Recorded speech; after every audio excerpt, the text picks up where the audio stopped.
ایک صحابی نے عرض کی حضور بیوی کا حق کیا ہے؟ ما حق المرأة علی الزوج، عورت کا حق خامند کے اوپر کیا ہے؟ تو حضور علیہ السلام نے فرمایا کہ جو آپ کھائے وہ اس کو کھلائے۔ یعنی یہ نہیں ہے کہ میاں اور بیوی کے کھانے میں اور ان کی غذا میں فرق، جس طرح کا کھانا خود کھائے اس طرح کا اپنی بیوی کو کھلائے۔ اور دوسرا فرمایا کہ جس طرح کا خود لباس پہنے اس طرح کا اپنی بیوی کو لباس پہنائے۔ تیسرا حق حضور علیہ السلام نے یہ بیان فرمایا کہ تو اس کے چہرے پہ نہ مارے، گھر میں 100 شکل رنجی ہو جاتی ہے، ولا یضرب بالوجہ، چہرے پہ نہ مارے۔ آقا کریم علیہ السلام نے فرمایا لا تضربوا اماء اللہ، اللہ کی لونڈیوں کو مارو نہ، منع فرمایا گیا۔ بعض مرد اپنی حاکمیت جگانے کے لیے، اپنے تغلب کو ظاہر کرنے کے لیے عورت پر تشدد کرتے ہیں اور سمجھتے ہیں کہ یہ ہم نے بڑی بہادری کی ہے، یہ کوئی اچھا کام نہیں ہے وہ جو اس نے کیا ہے، شریعت نے روکا ہے، منع کیا ہے۔ عورت مارنے سے درست نہیں ہوگی بلکہ معاملہ اور خراب ہو جائے گا۔ عورت کو بارے میں حضور نے ارشاد فرمایا یہ ٹیڑھی پسلی سے پیدا کی گئی ہے، اگر اس کو بالکل سیدھا کرنا چاہو گے تو یہ ٹوٹ جائے گا، اور اگر تم جو ہے وہ کوشش نہیں کرو گے تو ٹیڑھی کی ٹیڑھی رہے گی۔ اس لیے اس کی اصلاح کی کوشش بھی کرو، لیکن یہ تصور کہ بالکل درست ہو جائے۔ عورت کی کچھ چیزیں عورت کا حسن ہے۔ اللہ تعالیٰ نے قرآن مجید کے اندر ارشاد فرمایا کہ وہ لوگ جو محسن اور غافل عورتوں کے اوپر تہمت لگاتے ہیں، تو محسنات الغافلات، اللہ تعالیٰ جل شانہ نے یہ عورت کا حسن شمار کیا ہے، عورت کی خوبی بیان فرمائی ہے، غافل ہونا۔ مرد بڑا زمانے ساز ہو تو یہ اس کا حسن ہے، لیکن عورت بھولی بالی ہو، صرف امور خانہ داری کو جانتی ہو، باہر کے معاملات کو نہ جانتی ہو، یہ عورت کا حسن ہے۔ تو یہ لازمی نہیں ہے کہ عورت بھی مرد کی طرح تیز ہو۔ آج جس معاشرے میں ہم جی رہے ہیں، آج عورت کو مردوں کے مقابل کھڑا کر دیا گیا، اور وہ گھر کے کام کو بوجھ سمجھتی ہے، اور ہوٹل کے اندر کتنے کتنے لوگوں کو کھانا کھلا رہی ہے۔ گھر میں کہتے ہیں میرے ساتھ ظلم ہو رہا ہے، ایئر ہوسٹس بھرتی ہو گئی ہے تو 400 جو ہے وہ مسافروں کو جو ہے وہ پانی پیش کر رہی ہے، اور کتنے لوگوں کی بھوکی نظروں کا شکار ہو رہی ہے، ہر کوئی اپنی خواہش کے مطابق اس سے بات کر رہا ہے، تو وہ اتنے لوگوں کی خدمت کر رہی ہے، یہ ظلم نہیں ہے؟ اور گھر میں 10 بچوں کا کھانا پکائے اور اپنے خامند کے باپ کا اور اس کی ماں کا کھانا پکائے اور ان کی خدمت کرے تو سارے چیخ اٹھتے ہیں یہ ظلم ہو گیا، ادھر 300-400 لوگوں کی خدمت کر رہی ہے، یہ عجیب سا ماحول ہے۔ تو عورت کی کچھ چیزیں جو ہیں وہ اس کا حسن ہے، اور وہی اس کی زندگی کا نکھار ہے، اور وہی اس کی خوبی ہے۔ تو اللہ تعالیٰ نے قرآن مجید کے اندر غافلات کا لفظ عورت کی خوبیوں کو شمار کرتے ہوئے بیان کرتا ہے۔ تو یہ چونکہ پسلی ٹیڑھی رہے تو پسلی کے ٹیڑھا ہونے میں بھی ایک حسن ہے، اگر سیدھی ہو جائے تو حسن زائل ہو جائے گا، اس لیے فرمایا کہ یہ ٹیڑھی پسلی سے پیدا کی گئی ہے، تو یہ بالکل سیدھی بھی نہیں ہو سکتی ہے، اس کی ناقص العقل ہے، اس کے اندر کچھ کمی ہے۔ اور ایک موقع پہ حضور نے ارشاد فرمایا اگر اس کی کچھ عادتیں تمہیں ناپسند ہیں تو کچھ ایسی عادتیں بھی تو ہوں گی جو تمہیں پسند ہوں گی۔ یعنی ساری عادتیں دیکھو نا، مجموعی طور پہ دیکھنا ہے، وہ تمہاری کتنی خدمت کرتی ہے، ماں باپ کو چھوڑ کے آئی ہے، بہن بھائیوں کو چھوڑ کے آئی ہے، تم سے پہلے اٹھتی ہے، تمہارے بعد سوتی ہے۔ اور کبھی کبھار ایسا ہوتا ہے کہ میاں بیوی اکٹھے کہیں گئے ہوتے ہیں تو راستے کے اندر دونوں آ رہے ہیں، بچہ بیوی نے اٹھایا ہوا ہے جبکہ طاقتور مرد ہے، اور پھر جب واپس گھر پہنچتے ہیں تو خاوند کہتا ہے کہ جلدی جلدی پانی بناؤ، اور وہ کبھی برف توڑ رہی ہے، کبھی چینی ملا کے پانی تیار کر رہی ہے، اور پھر سب سے پہلے خاوند کو دیتی ہے، بچتا ہے تو خود پیتی ہے۔ کمزور بھی بیوی ہے، دونوں ایک طرح کی دھوپ میں چل کے آئے ہیں، بچہ بھی بیوی نے اٹھایا ہوا تھا، اور آ کے خاوند بیوی کو کہتا ہے کہ یہ کام تو کر، لیکن پھر بھی اس کی زبان پہ شکوہ نہیں آتا، اس کو کہتا تم پانی تیار کر، پانی پیتا کہتا اب کھانا پکاؤ، اس گرمی میں پھر بیوی باورچی خانے میں چلی جاتی ہے، کھانا پکا کے آدھے گھنٹے کے بعد پھر مرد کے سامنے رکھتی ہے، وہ کھاتا ہے، کھا کے پھر کہتا ٹانگیں دباؤ، اور شکوہ نہیں کرتی کہ عجیب بات ہے تیرے ساتھ میں بھی اسی طرح تھکی نہیں، میں نے بچہ بھی اٹھایا ہوا تھا، میں نے پھر پانی تیار کیا، اب کھانا سخت گرمی میں بنایا، یہ اس کی اچھی عادت ہے۔ تو فرمایا اگر تم اس کی کچھ عادتوں کو دیکھ کر پریشان ہوتے ہو تو کچھ اس کی عادتیں ایسی بھی تو ہوں گی جو تمہیں پسند ہوں گی۔ اگر یہ تم سوچ لیا کرو تو میاں بیوی کے در محبت کا رشتہ مستحکم ہوگا، کمزور نہیں ہوگا۔ بلکہ ایک انگریز نے لکھا، وہ کہتا ہے کہ کوئی شے بھی جو ہے اس کے کوئی نہ کوئی فائدے ضرور ہوتے ہیں۔ وہ مثال دیتا ہے، وہ کہتا ہے جو گھڑی بند پڑی ہے نا، ایک دن میں 2 مرتبہ وہ بھی سچ بولتی ہے۔ مثال کے طور پہ گھڑی بند ہوگی 12 بجے، تو جب دن کے 12 بجے ہیں اس وقت گھڑی سچ بول رہی ہوتی ہے، رات کو جب 12 بجتے ہیں تو گھڑی سچ بول رہی ہوتی ہے۔ کہتا جو خراب گھڑی ہے وہ بھی دن میں 2 مرتبہ سچ بولتی ہے۔ تو اگر کسی شخص کی خرابیاں تمہیں نظر آئیں تو اس کی کوئی خوبی بھی ڈھونڈ لیا کر، مکھی کی طرح نہیں کہ سارے بدن کو چھوڑ کر جہاں زخم ہو وہاں ہی بیٹھنا ہوتا ہے، جہاں خوشبو ہو وہاں بھی تو جاؤ۔ اس لیے فرمایا حضور علیہ السلام نے، اور ذرا غور تو کیجئے، خاندانوں کو جوڑنے کا اور میاں بیوی کے اندر باہم محبت پیدا کرنے کا یہ کتنا حکمت بھرا جملہ ہے۔ یہ جوامع الکلم سے ہے یہ جملہ، اور کتنا حسن ہے اس جملے کے اندر۔ فرمایا اگر اس کی کوئی بات تمہیں ناپسند ہے تو کوئی اس کی ایسی بات بھی تو ہوگی جو تمہیں پسند ہے، اور تم اس کو دیکھ لو۔ بلکہ صوفیہ فرماتے ہیں اگر خوبی دیکھنے کا شوق ہو تو کسی اور میں دیکھو، اور برائی دیکھنے کا شوق آئے تو اپنے اندر دیکھو۔ اگر انسان اپنی زندگی کے اندر یہ رویہ بنا لے تو زندگی میں حسن آ جاتا ہے، لیکن ہمارا جو عمومی رویہ ہے، ہم برائیاں اوروں میں دیکھتے ہیں اور خوبیاں ساری اپنی طرف دیکھتے ہیں۔ وہ کیا کسی نے کہا تھا کہ کسی کی طرف انگلی اٹھانے والا ذرا غور تو کرے کہ باقی انگلیاں اس کی اپنی طرف اٹھ رہی ہیں، تو ذرا تدبر تو کرے، ذرا غور تو کرے۔ اس لیے فرمایا اگر اس کی کوئی عادت تمہیں ناپسند ہے، ناگوار ہے، تو کوئی اس کی ایسی عادت بھی ہوگی کہ جو تجھے پسند ہوگی۔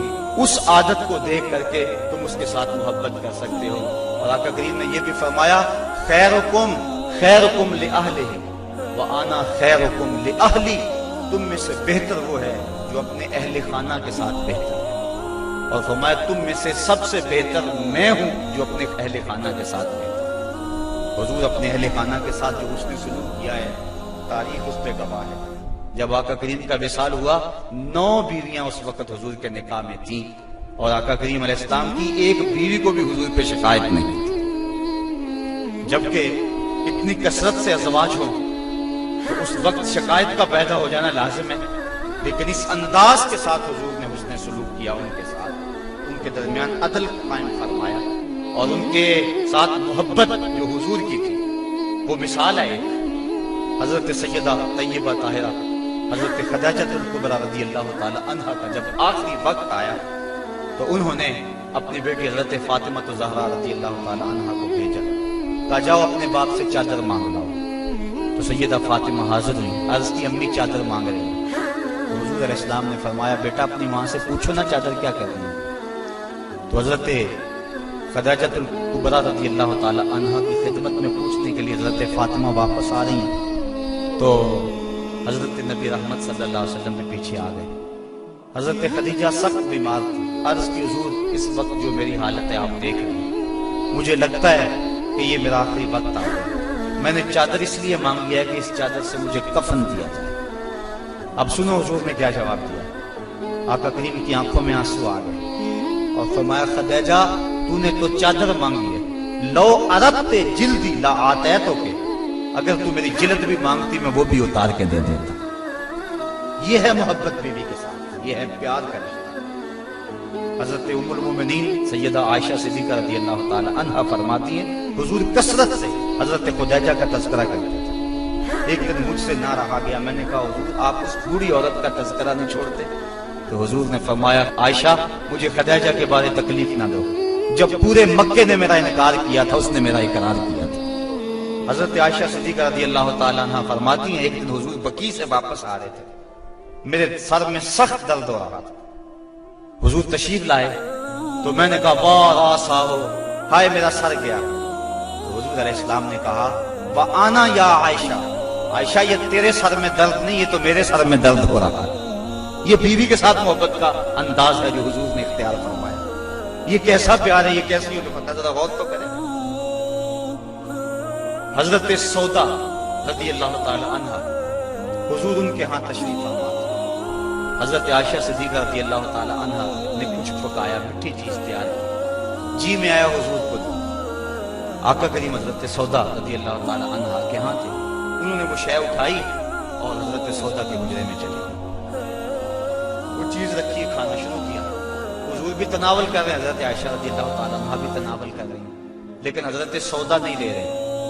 ان کے دل میں یہ بات آ گئی کہ میری باری تھی اور یہ کھانا تیار کر کے ادھر لے آئی ہیں، اس لیے وہ نہیں کھا رہی۔ تو حضرت عائشہ صدیقہ رضی اللہ تعالی عنہا نے اس حلوے یا اس کھیر سے انگلی کے ساتھ تھوڑی سی چیز لگائی، حضرت سودا کے رخسار پہ مل دی۔ اب حضرت سودا نے عرض کی حضور یہ دیکھو انہوں نے کیا کیا ہے۔ تو آقا کریم نے فرمایا نیکی کی جزا نیکی اور برائی کی جزا برائی، ایسا کرو کہ تم بھی بدلہ لے لو۔ تو حضرت سودا نے انگلی لگائی اور حضرت عائشہ صدیقہ رضی اللہ تعالیٰ عنہ کے چہرے پہ لگا دی۔ اب ان کے چہرے پہ بھی وہ حلوہ یا وہ کھیر وغیرہ لگی ہے، ان کے چہرے پہ بھی لگی ہوئی ہے۔ باہر دروازے سے دستک ہونے لگی، دروازے پر کسی نے دستک لے لی۔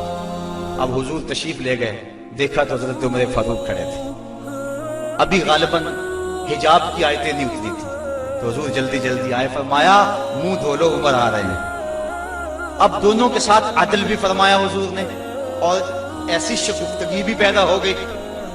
بعض مرد سمجھتے ہیں کہ ہم مرد ہیں اور ہمیں عورتوں کے ساتھ بالکل سیریس رہنا چاہیے، ان کے ساتھ کوئی مزاح نہیں کرنا چاہیے، جبکہ مزاح فرمانا چاہیے عورتوں کے ساتھ۔ حضور نے فرمایا ہے، حضرت عائشہ صدیقہ رضی اللہ تعالیٰ عنہ اور حضور جا رہے تھے کسی سفر پہ، حضور کی عادت یہ تھی جب قافلے میں ہوتے سفر کرتے تو سب سے پیچھے ہوتے، تو قافلہ تھوڑا سا آگے چلا گیا تو حضور نے فرمایا عائشہ دوڑ نہ لگائیں، عرض کی ہاں ٹھیک ہے۔ حضرت عائشہ صدیقہ رضی اللہ تعالیٰ عنہ کہتی ہیں کہ میں پتلی دبلی تھی، میں اپنے پاؤں سے آگے نکل گئی، یہ لفظ کہ حضرت عائشہ صدیقہ، یہ نہیں کہا میں حضور سے آگے نکلی، بلکہ ادب کا یہ عالم ہے، کہا میں اپنے پاؤں سے آگے نکل گئی۔ خیر معاملہ ختم ہو گیا، کافی عرصہ بیت گیا، ایک دن پھر ہی ایسا موقع بنا، میرے جسم میں تھوڑی سی فربہی آ گئی تھی، تو حضور نے فرمایا عائشہ دوڑ نہ لگائیں، میں نے کہا لگاتے ہیں۔ تو جب دوڑ لگائی تو میں پیچھے رہ گئی، حضور آگے چلے گئے، تو حضور نے پیچھے پلٹ کے دیکھا اور مسکرا کے فرمایا یہ اس دن والا بدلہ ہو گیا۔ تو اب مزہ فرمایا حضور علیہ السلام، اور حضرت عائشہ صدیقہ رضی اللہ تعالیٰ عنہ فرماتی ہیں کہ اللہ کے محبوب علیہ السلام مجھے حمیرہ کہہ کے پکارتے تھے، یہ محبت کا عالم تھا۔ تو عورت کے ساتھ اس نے سلوک کرنے کا درس دیا گیا ہے، تو فرمایا اس کو مارو نہ، ولا یکبہ، اور اس کو گالی نہ دو۔ عورت کو گالی گلوچ کرنا یہ کوئی اچھی عادت نہیں ہے، کسی کو گالی دیں آپ یا مجھے کوئی گالی دے تو میرے دل میں جو ہے وہ زخم لگے گا اس گالی کا۔ وہ کیا کسی عربی شاعر نے کہا ہے، تلوار کے زخم ہیں وہ مٹ جاتے ہیں لیکن جو زبان کے زخم ہیں وہ نہیں مٹتے، کسی کا مارا ہوا بول ختم نہیں ہوتا۔ اب کسی کو کوئی بات کہہ دے تو ساری زندگی وہ زخم نہیں مٹتا، تو جن میاں بیوی نے اکٹھے رہنا ہو ساری زندگی اور وہ خامد گالیاں دے تو بیوی کے دل میں کتنی نفرت پیدا ہو جائے گی، یہ آئلی زندگی کا سسٹم تباہ ہوگا یا نہیں ہوگا۔ اس لیے حضور نے فرمایا کہ چوتھا حق یہ ہے کہ وہ گالی نہ دے، اور پانچواں حق یہ بیان فرمایا حضور نے وَلَا يَحْجُرْ إِلَّا فِي الْبَيْتِ، عورت کی کوئی عادت ناپسند ہے یا کوئی ایسا معاملہ ہو گیا تو حکم ہے پہلے سے سمجھاؤ، اگر وہ سمجھتی نہیں ہے تو پھر حکم ہے کہ اس کا بستر الگ کرو۔ اب علماء نے اس کے ساتھ بھی شرط لگائی، بستر الگ کرنے کا یہ مفہوم نہیں ہے کہ اس سے بول چال چھوڑ دو، اگر بول چال چھوڑ دو کہ بچوں پہ اثر کرے گا۔ بستر کو الگ کرنا یہ تمہارے میاں بیوی کا معاملہ ہے، بچوں کو پتہ نہ چلے، بچوں کی تربیت خراب ہو جائے گی اگر تم اس سے جو ہے وہ ایسا الجھاؤ پیدا کرو۔ اور پھر کہا کہ فی البیت، اس کو الگ گھر میں کرو، اس کو میکے نہ بھیجو، اگر میکے بھیجو گے تو اس کے والدین کو تکلیف ہوگی، تو تمہارے دو خاندانوں کے اندر فساد برپا ہوگا۔ کیسی حکمت بھرے جملے ہیں۔ فرمایا ایک تو اس کو جدا کرو، دوسرا گھر کے اندر کرو، کسی تیسرے کو کانوں کان خبر نہ ہو، اور عورت جو ہے وہ تمہاری جدائی برداشت نہیں کر سکتی، کیونکہ عورت کی فطرت اور ضرورت ہے مرد، وہ مرد کو دیکھ کر تسکیف آتی ہے، اور مرد کا چہرہ اجڑ جائے تو گھر اس کو کھانے کو آتا ہے، گھر میں اسے سکون نہیں ملے گا، ہر طرح کی دولت و آسودگی ہو لیکن خامد کا چہرہ سیدھا نہ ہو تو عورت کو سکون ہی نہیں ملے گا۔ اس لیے فرمایا کہ تم اس سے ناراض ہو جاؤ، بگڑ جاؤ، لیکن گھر کے اندر بستر سے الگ ہو جاؤ، الگ سونا شروع کر دو لیکن گھر کے اندر۔ تاکہ بچوں کے حالات میں بھی فرق نہ آئے اور تمہارے خاندانوں کے اندر بھی تفریق نہ پڑے. تو کہا یہ حق ہے عورت کے مرد کے ذمے. اب ذرا ان پہ بار بار غور کریں. فرمایا جو خود کھاتے ہو انہیں کھلاؤ, جو خود پہنتے ہو انہیں پہناؤ, اور چہرے پر نہ مارو, اور فرمایا ان کے بستر الگ کر دو اور ان کو گالی نہ دو. یہ حضور علیہ السلام نے عورت کے حق بیان فرمائے. اور پھر حضور نبی رحمت صلی اللہ علیہ وآلہ وسلم نے یہ بھی ارشاد فرمایا اکمل المؤمنین ایمانا احسنهم خلقا وخیارکم خیارکم لأہلہ. فرمایا تم میں سے کامل ایمان اس شخص کا ہے جس کے اخلاق اچھے ہیں, خلق اچھا ہے, جس کا منہ میٹھا ہے, جس کی بولی ٹھیک ہے. وہ کیا کسی نے کہا تھا, لہجے میں اگر رس ہو تو دو بول بہت ہے. انسان کو رہتی ہے محبت کی زبان یاد, انسان کو محبت کی بولی یاد رہتی ہے. تو کہا کہ جس کا خلق اچھا, اور دوسرا فرمایا جو اپنے اہل خانہ کے ساتھ ٹھیک ہے. سارے زمانے سے ٹھیک ہے, گھر والوں سے ٹھیک نہیں ہے, تو پھر کیسے زندگی میں سکون آئے گا, طمانینت آئے گا, کیسے چین آئے گا؟ تو تم میں سے بہتر وہ ہے جو اپنے گھر والوں کے ساتھ بہتر ہے. اور ابھی روایت میں نے آپ کے سامنے رکھی جس میں حضور نے فرمایا کہ میں تم میں سے سب سے زیادہ اپنے گھر والوں کے ساتھ اس نے سلوک کرنے والا ہوں اور اچھائی کرنے والا. تو یہ حکم دیا گیا کہ وہ اچھے انداز کے ساتھ اپنی بیوی کے ساتھ حسن سلوک کرے, اس کو جو ہے وہ مکروہ نہ جانے اور اس کو برا نہ کہے, اس کو گالی نہ دے. دوسری طرف عورت کو کہا الرجال قوامون علی النساء, مرد عورتوں پر قوام ہے, حاکم ہے, امیر ہے. یہ اس لیے فرمایا گیا کہ اگر دونوں رائے دیں اور شریعت فیصلہ نہ دے کہ کس کی رائے مقدم ہوگی, رائے میں اختلاف بھی ہو سکتے ہیں, تو پھر آئلی سسٹم پھر بھی تباہ ہوگا. عورت رائے دے, مرد اس کو قبول کرے, اس کی رائے کی پرواہ نہ کرے, یہ مرد کے لیے مناسب نہیں. اس طرح عورت گھر کے اندر عضو معطل بن جائے گی, وہ سمجھے گی کہ میری تو اس گھر میں اہمیت ہی کوئی نہیں, میں جو بات کرتی ہوں مجھے کوئی پوچھتا ہی نہیں. عورت بندہ اپنی مرضی بھی کرنی ہے, عورت کی رائے لے لے. جب کسی کی رائے لیتے ہو آپ کسی معاملے میں تو اس کی عزت افزائی ہوتی. تو اس لیے عورت کے ساتھ مشاورت کریں, اس کی بات کو اہمیت دیں. اگر اس کی بات قابل قبول نہیں ہے تو اچھے انداز اس کو سمجھائیں. لیکن فرض کرو کہ رائے مختلف ہوگی ہیں تو رائے کس کی کو ترجیح ہوگی؟ مرد کی رائے کو ترجیح. جس طرح کہ میں نے حقوق والدین کو عنوان سے عرض کیا تھا کہ ماں کچھ اور کہتی ہے, باپ کچھ اور کہتا ہے. اب کس کی بات مانیں, ماں کی یا باپ؟ ماں کا درجہ بہت سارا ہے, لیکن ماں کہتے ہیں یہ کرو, باپ کہتا ہے یہ کرو. تو علماء نے جزیہ بیان فرمایا کہ خدمت میں ماں مقدم ہے, تعمیل حکم میں باپ مقدم ہے. پہلے تو ماں باپ کو چاہیے اولاد کو کسی مشقت میں نہ ڈالیں, کسی مصیبت میں نہ ڈالیں. لیکن اگر ایسا کبھی ہو جائے تو خدمت میں ماں کو ترجیح دیں. جب باہر سے آئیں تو پہلے ماں کی ٹانگیں دبائیں, اس کے پاؤں دبائیں, پھر اس کے بعد باپ. خدمت میں ماں کو ترجیح دیں. لیکن جب حکم کی تعمیل کی بات آئے پھر باپ کو ترجیح دیں, کیونکہ قوام باپ ہے, گھر کا حاکم اور امیر باپ ہے.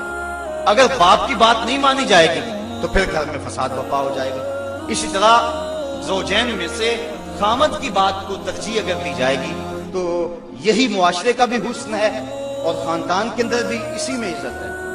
اگر خامد کچھ اور کہتا ہے, بیوی کچھ اور کہتی ہے, بات بیوی کی مان لی جائے تو گھر میں تو مصیبت بن گئی. خامد کو کوسنے دیں گی اس کی بہنیں بھی, اس کے بھائی بھی, اس کی ماں بھی کہے گی, باپ بھی کہے یہ بیوی کے پیچھے لگ گیا. لیکن اگر بیوی خامد کے پیچھے لگ جائے تو یہ بیوی کے لیے حسن ہے. مرد کا بیوی کی اطاعت کرنا یہ مرد کے لیے حسن نہیں ہے, لیکن بیوی کا مرد کے پیچھے لگ جانا اور اس کی بات کو مان لینا یہ جو ہے وہ حسن ہے بیوی کے لیے, اور یہ اس کی اطاعت کے زمرے میں آتا ہے. تو مرد حاکم بنایا گیا, لیکن حاکم کا یہ مطلب بھی مرد نہ سمجھے کہ وہ جب چاہے عورت کو مارنا شروع کر دے, اس کو غلام سمجھے اور اس کی اہمیت نہ سمجھے, بلکہ عورت کو برابر مشاورت میں شریک رکھے. جس طرح مرد عورت پہ ناراض ہو جاتا ہے, عورت کو بھی حق ہے کہ وہ مرد پہ ناراض ہو جائے کسی معاملے میں. اور جس طرح عورت مرد کو مناتی ہے, مرد بھی اپنی بیوی کو منا سکتا ہے, راضی کر سکتا ہے. اس میں کوئی حرج نہیں ہے, چونکہ گھر میں شکر رنجی ہو سکتی ہے. بخاری شریف میں روایت موجود ہے حضور نبی رحمت صلی اللہ علیہ وسلم نے ارشاد فرمایا عائشہ جب تم ناراض ہوتے ہو مجھے پتہ چل جاتا ہے۔ عرض کی حضور کیسے؟ فرمایا جب تم راضی ہوتی ہو اس وقت کوئی بات ہو تو قسم اٹھاتی تو کہتی ہو رب محمد، مجھے محمد کے رب کی قسم، اور جب تم ناراض ہوتی ہو اور کوئی بات ہو تو قسم اٹھاتی ہو تو کہتی ہو رب ابراہیم، مجھے ابراہیم کے رب کی قسم ہے۔ تو مجھے پتہ چل جاتا ہے کہ اب تم ناراض ہو اور اب تم راضی ہو۔ جب حضرت عائشہ صدیقہ رضی اللہ تعالیٰ عنہا نے یہ بات سنی تو کہا ما احجرو الا اسمک، حضور میں صرف آپ کا نام ہی چھوڑتی ہوں، دل میں تو آپ ہی ہوتے ہیں، دل میں تو آپ ہی کے ڈیرے ہیں اور آپ ہی کے بسے۔ تو یہ اسلام نے ہمیں کیسا روشن راستہ دیا، اور حضور کی سیرت، حضور کامل ہمارے سامنے۔ تو میاں بیوی کے اندر وہم شکر رنجی ہو سکتی ہے، تو اس کے اندر جو ہے ایک فریق ناراض ہو گیا تو دوسرا راضی کر لے، دوسرا ناراض ہو گیا تو پہلا راضی کر لے۔ کس قدر گھر میں حسن آ جائے گا، جب گھر حسین ہوگا تو سارا معاشرہ حسین ہو جائے گا۔ لیکن اگر یہ جو بنیادی اکائی ہے اس میں حسن نہ ہوا تو باقی حسن کیسے ہو سکتا ہے؟ تو حاکم ہے مرد، اور جس طرح عورت کے کچھ حقوق ہیں مرد کے بھی کچھ حقوق ہیں۔ حضور علیہ السلام نے ارشاد فرمایا لا یحل للمرأۃ ان تصوم وزوجها شاہد الا باذنہ ولا تاذن فی بیتہ الا باذنہ۔ فرمایا عورت کو یہ حق نہیں پہنچتا کہ وہ روزے رکھے جبکہ خامد گھر میں ہو۔ نفلی روزہ رکھنا اگر عورت کو ہو تو وہ خامد سے پوچھ کے رکھے، خامد کی اجازت اور اذن کے بغیر عورت روزہ بھی نہیں رکھ سکتی، کیونکہ خامد کی رضا کا حاصل کرنا عورت کے لیے بہتر نفلی عبادت ہے۔ اس لیے اگر خامد راضی نہیں ہے تو روزہ نہ رکھے، راضی ہے تو رکھ لے۔ اور فرمایا حضور علیہ السلام نے دوسری بات یہ ہے کہ وہ اس کے گھر میں جس کو وہ ناپسند کرتا ہے اس کو آنے نہ دے، اذن نہ دے۔ اور ایک حدیث کے اندر یہ لفظ ہیں کہ حضور علیہ السلام نے ارشاد فرمایا کہ وہ خامند کے بستر کو روندنے نہ دے، یعنی خامند جس بستر پہ بیٹھتا ہے، سوتا ہے، آرام کرتا ہے، اس بستر پہ کسی کو نہ چڑھ دے۔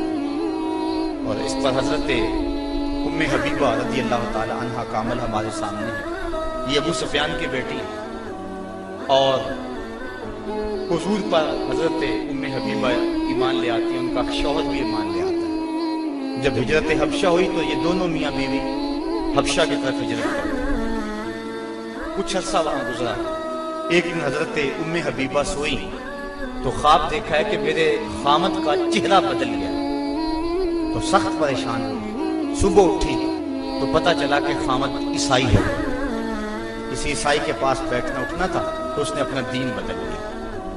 حضرت ام حبیبہ رضی اللہ تعالیٰ عنہ الگ ہو گئی، کچھ عرصے کے بعد خامد بھی فوت ہو گئے۔ اب وہاں پردیس میں سارے جہان کو چھوڑ کر وہاں گھر بس آیا تھا تو وہاں وہ تنہا ہو گئی، تو سخت پریشان تھی۔ آقا کریم علیہ السلام نے حبشہ کے حکمران نجاشی کے ذریعے حضرت ام حبیبہ رضی اللہ تعالی عنہا کو پیغام نکاح بھیجا۔ نجاشی نے ایک لومڑی بھیجی کہ جا کے ام حبیبہ کو کہو کہ اللہ کے نبی تم سے نکاح کرنا چاہتے ہیں۔ اب حضرت ام حبیبہ کی زبان میں اگلی کہانی سنی، کہتی ہے میں گھر میں بیٹھی ہوئی تھی کہ باہر دروازے پہ دستک ہوئی، میں نے دروازہ کھولا تو ایک خاتون کھڑی تھی، میں نے اس کو بٹھایا تو وہ کہنے لگی میں نجاشی کی سمت سے آئی ہوں، اللہ کے محبوب صلی اللہ علیہ وسلم نے تجھے نکاح کا پیغام بھیجا۔ کہتی ہے ایک لمحے کے لیے تو میں حیران ہوئی اور پھر میری خوشی کی انتہا نہ رہی، اور گھر کے اندر جو کچھ موجود تھا اس وقت میرے پاس، میں نے سب کچھ بطور انعام اس لونڈی کو دے دیا۔ میں نے کہا میرے مقدر کے حضور کے نکاح میں آؤں۔ پھر اللہ کے محبوب علیہ السلام نے ان سے نکاح کر لیا، وہ مدینہ تشریف لے آئے۔ ابو سفیان ان کو ملنے کے لیے مدینہ پہنچے، حضور علیہ السلام کی چارپائی بچھی ہوئی تھی، تو یہ جا کے بیٹھنے لگے تو انہوں نے بستر لپیٹ لیا، تو ابو سفیان کہنے لگا رملہ تمہیں کیا ہو گیا، یہ بستر میرے قابل نہیں سمجھتی ہو یا مجھے بستر کے قابل نہیں سمجھتی ہو؟ تو حضرت ام حبیبہ کہنے لگی کہ یہ بستر اللہ کے رسول کا ہے اور میں نہیں پسند کرتی کہ اس کے اوپر کوئی مشرک بیٹھے۔ تو کہنے لگا ابو سفیان کہ تم بڑا بدل گئی ہو۔ پھر اللہ تعالیٰ نے ان کو بھی اسلام کی بہاریں عطا فرما دی۔ تو یہ حق ہے خامند کا بیوی کے اوپر کے خامند کے بستر کے اوپر کسی کو نہ بیٹھے۔ اللہ کے محبوب علیہ السلام نے فرمایا ایما امرأۃ ماتت وزوجها عنها راض دخلت الجنہ، وہ عورت جو اس حال میں مری کہ اس کا خامند اس پہ راضی تھا، فرمایا وہ عورت سیدھی جنت میں جائے گی۔ اور ایک روایت میں ایسا ہے کہ 4 شخص ایسے ہیں کہ جن کو جنت میں جانے میں کوئی رکاوٹ نہیں ہو۔ ان میں سے ایک وہ شخص جس نے اپنے والدین کی خدمت کی اور والدین اس پہ راضی ہیں۔ دوسرا وہ شخص جس کے بال بچے زیادہ تھے، ذرائع آمدنی تھوڑے تھے، لیکن اس نے بچوں کے پیٹ میں حرام کا ایک لقمہ بھی نہیں جانے دیا۔ تیسرا وہ شخص جس نے ایسی پکی توبہ کی، گناہوں کی طرف دوبارہ پلٹنا اس کے لیے اتنا ہی مشکل ہے جس طرح تھنوں سے نکلے ہوئے دودھ کو واپس کیا جائے۔ اور چوتھی وہ خاتون کہ جس نے اپنی ساری محبتیں اپنے خامند پہ نچھاور کر دی اور اس حال میں فوت ہوئی کہ اس کا خامند اس سے راضی تھا، فرمایا ان 4 کو جنت میں جانے سے کوئی بھی نہیں روک سکتا۔ تو عورت کی جنت مرد ہے، اگر وہ مرد کو راضی کر دے گی تو جنت کی راہوں کی مسافر ہے، اور اگر وہ اپنے شوہر کو راضی نہیں کر پاتی تو اللہ کے محبوب علیہ السلام نے فرمایا میں نے کثرت کے ساتھ عورتوں کو دوزخ میں دیکھا ہے۔ عرض کی حضور کس وجہ سے؟ فرمایا ایک تو کثرت سے لعنت کرنے والی ہوتی اور دوسرا خامند کی ناشکری کرنے والی ہوتی۔ یہ 2 بد خصلتیں عورت میں ایسی ہیں جو عورت کو جہنم کا ایندھن بنا دے۔ ورنہ عورت جو اپنے خامند اور شوہر کے ساتھ وفا کرتی ہے، کسی بزرگ نے کہا کہ عورت نے 2 بول بولے کہ میں تیری ہوں، پھر زمانہ بدل گیا وہ نہ بدلی، اس نے وفا کی حد کر دی۔ تو وہ بزرگ کہتے جس طرح عورت نے وفا کی حد کر دی، اگر بندہ اپنے رب سے حد کر دے یوں وفا کی تو اللہ کتنا کرم اس کے اوپر فرمائے۔ اب عورت دکھ بھی سہتی ہے، تکلیفیں بھی سہتی ہے، لیکن اپنے اس قول سے نہیں پھرتی، بدلتی نہیں ہے۔ اس کی آرزو یہ ہوتی ہے اس گھر میں سرخ جوڑا پہن کے آئی تھی، سفید لباس لے کر نکلوں اس گھر سے، یہ اس کی آرزو ہوتی ہے۔ اور کسی عورت کی یہ خوش قسمتی ہے۔ تو عورت اگر اپنے خامند کو راضی رکھتی ہے تو وہ جنت کی مسافرہ ہے، لیکن اگر اپنے خامند کو ناراض کر دیتی ہے تو وہ جنت کی خوشبو بھی نہیں پائے گی۔ اس حال میں مرے کہ اس کا شوہر اس سے راضی ہو جائے۔ اللہ اکبر۔ اللہ کے محبوب علیہ السلام نے مردوں کو عورتوں کے ساتھ اور عورتوں کو مردوں کے ساتھ حسن سلوک کرنے کی تلقین ارشاد فرمائی، اور آقا کریم نے جو آخری وصیت اپنی امت کو کی، اس کے بعد حضور علیہ السلام کا وصال ہو گیا، اس کے بعد کوئی وصیت نہیں ہے حضور کی زبان سے نکلی۔ فرمایا لوگوں میں تمہیں 2 چیزوں کی وصیت کرتا ہوں، ایک الصلاۃ الصلاۃ، نماز نماز، یعنی نماز کو نہ چھوڑو، اور دوسری وصیت یہ تھی کہ میں 2 کمزوروں کے بارے میں تمہیں اللہ سے ڈراتا ہوں، ایک غلام اور دوسری تمہاری بیوی۔ ان 2 کمزوروں کے بارے تمہیں اللہ سے ڈراتا ہوں، ان پہ ظلم نہ کرو، انہوں نے بھاگ تو جانا نہیں ہے، گھر سے نکل تو جانا نہیں، تو ان پہ ظلم کرو گے تو یہ دکھی ہو جائیں گے۔ تو آقا کریم علیہ السلام نے فرمایا ان 2 کمزوروں کے بارے میں تمہیں اللہ سے ڈراتا ہوں۔ بلکہ اس قدر حضور نے عورتوں کی نزاکت کا لحاظ رکھا۔ ایک سفر پہ تھے، ایک شخص اونٹوں کو ہانک رہا تھا، اس کا نام تھا انجشا، تو وہ جلدی جلدی اونٹوں کو نا ہانکنے کی کوشش کر رہا تھا تاکہ جلدی پہنچ جائے۔ تو آقا کریم نے فرمایا انجشا آہستہ آہستہ، فرمایا یہ جو اونٹوں کے اوپر عورتیں بیٹھی ان کی طرف اشارہ کر کے کہا یہ نازک آبگینے ہیں، کہیں ٹوٹ نہ جائیں۔ عورتوں کو نازک آبگینے قرار دیا۔ آج ہمارے معاشرے کے اندر گھروں میں جو جنگ و جدل کا ماحول ہوتا ہے اور عورتوں کے ساتھ جو سلوک کیا جاتا ہے، بتاؤ یہ نازک آبگینے سلامت رہ سکتے ہیں؟ حضور نے تو فرمایا انجشا اپنے اونٹوں کی رفتار کو کم کرو، کہیں یہ نازک آبگینے نہ ٹوٹ جائیں۔ اور پھر سنو حضور نے کیا فرمایا، حبب الیہ من دنیاکم ثلاث، لوگوں تمہاری دنیا سے مجھے صرف 3 چیزیں پسند ہیں۔ رنگ و نور سے سجی ہوئی یہ کائنات تمہیں مبارک ہو، یہ بزم کواکب کا نور، یہ افلاک، یہ زمین، یہ لہلہاتے ہوئے سبزے، یہ کائنات کا حسن، یہ کوس قزا کی رنگینیاں، یہ بہاروں کے رنگ، یہ پربتوں کی کتاریں، یہ مرغن غذائیں، یہ انواع و اقسام کے پھل، زندگی کا سارا حسن، یہ موسموں کا نور اور روشنی، سب کچھ تمہیں مبارک ہو۔ فرمایا مجھے تو صرف تمہاری دنیا سے صرف 3 چیزیں پسند ہیں۔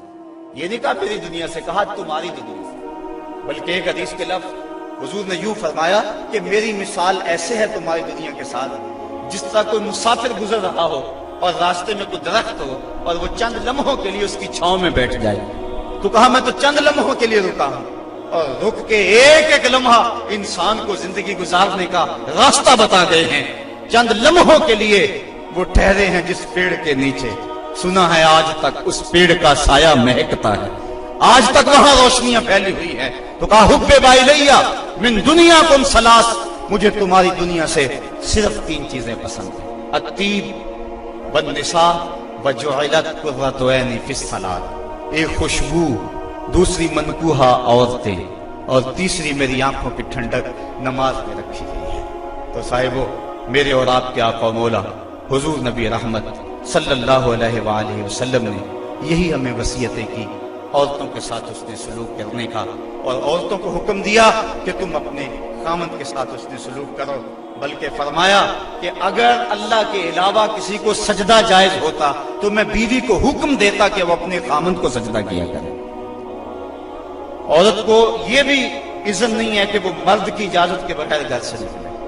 اگر مرد پابند کرنا چاہے، عورت کو ہمت نہیں کہ نکلے، شریعت نے منع کیا، بلکہ حضور نے ارشاد فرمایا جب کوئی عورت مرد کی رضا اور اذن کے بغیر گھر سے باہر نکلتی ہے تو آسمانوں کے سارے فرشتے اس عورت پہ لعنتیں نازل کرتے ہیں، اور پھر جب وہ گزرتی ہے جن راہوں سے، انسانوں اور جنوں کے علاوہ باقی ہر درخت، ہر پتھر، ہر شے جو راستے میں آتی ہے اس عورت پہ لعنت بھیجتا ہے۔ تو عورت کو مرد کے اذن کے بغیر گھر سے نکلنے سے روکا گیا، اس کو کہا کہ تو گھر میں ٹھہری رہنا، تیری یہ وفا کا تقاضا ہے۔ اور تو دوسرے مرد کو حکم دیا گیا کہ تو نے اس کا خیال رکھنا ہے، جو خود کھائے اس کو کھلائے، جو خود پہنے اس کو پہنائے، اگر کوئی نوبت تکرار اور لڑائی کی آ جائے اس کے چہرے پہ نہیں مارنا۔ بعض علماء نے کہا کہ اگر مارنا ناگزیر ہو جائے، جس طرح کہ سورہ نساء میں اللہ تعالیٰ نے فرمایا کہ اگر ان سے کوئی ایسا کام سرزد ہو جائے تو پھر ان کو مار دو، تو اس کی شرط لگائی کہ مار علم والی نہ ہو، بلکہ اس سے ذہنی تکلیف کو جانا مقصود ہو۔ اور بعض نے کہا کہ مسواک کی مقدار کے اندر روئی لے کر اس روئی کا ایک ڈنڈا بنایا جائے اور روئی اس عورت کو ماری جائے۔ اب بتاؤ، روئی کے ڈنڈے مارنے سے عورت کو کوئی تکلیف ہوگی، یا سلحانہ پکڑ کے اس کو مارو گے تو کوئی تکلیف ہوگی؟ تو مقصد عورت کے اوپر مرد نے اپنے غصے کو نکالنا ہے، ورنہ یہ ایک ایسا نازک آپ گینا ہے کہ اگر تم ڈنڈوں سے مارنے لگو گے، ٹھڈوں سے مارو گے اور زبان سے گالیاں دے گے تو یہ مقدس رشتہ اور یہ نازک آپ گینا ٹوٹ جائے گا اور گھر کا ماحول خراب ہو جائے گا۔ وہی میاں بیوی کامیاب زندگی گزارتے ہیں اور انہی کی اولادیں درست ہوتی ہیں جو ان چیزوں کا لحاظ و خیال رکھ کے محمد عربی کی سنت سیرت پہ عمل کرتے ہیں، اور جنہوں نے اپنے گھر کو جنگ کے نقشے میں بدلا ہوا ہوتا ہے، وقتی طور پہ وہ روب جھاڑ بھی لیں لیکن ان کی زندگی کے اندر حسن اور طمانیت نہیں ہوتا۔ تو آج میں نے اس نشست کے اندر یہ چند باتیں آپ کے سامنے رکھیں۔ اللہ تعالیٰ جل شانہ کی بارگاہ میں دعا ہے کہ مجھے اور آپ کو رسول کریم کے بتائے ہوئے راستوں پر چلنے کی توفیق عطا فرمائے، اور حضور نے جس طرح اپنی ازواج کے ساتھ حسن سلوک کیا ہے اس طرح ہمیں حضور کے نقوش پا کی برکتیں عطا فرمائے اور زندگی کا حسن ہمیں عطا فرما دے۔